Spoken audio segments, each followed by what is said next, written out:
جديد التقاعد في الجزائر 2023. كيف يتم حسب راتب التقاعد في الجزائر؟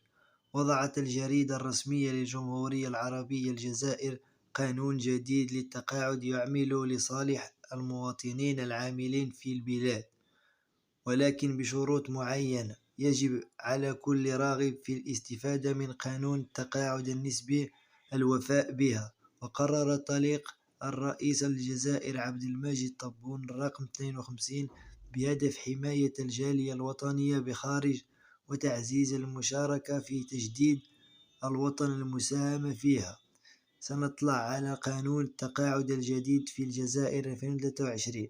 سنتعرف في الجريدة الرسمية.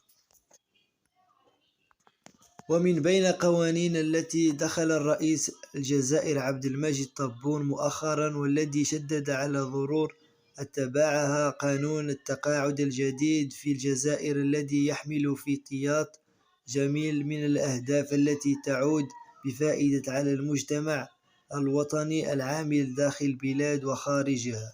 حماية يعرف أيضا باسم التقاعد المسبق، والذي يسمح للموظفين الأفراد بتقاعد الأسباب اقتصادية مع أخذ جميع حقوقهم في العمل وتوظيف من قبل الموظفين آخرين.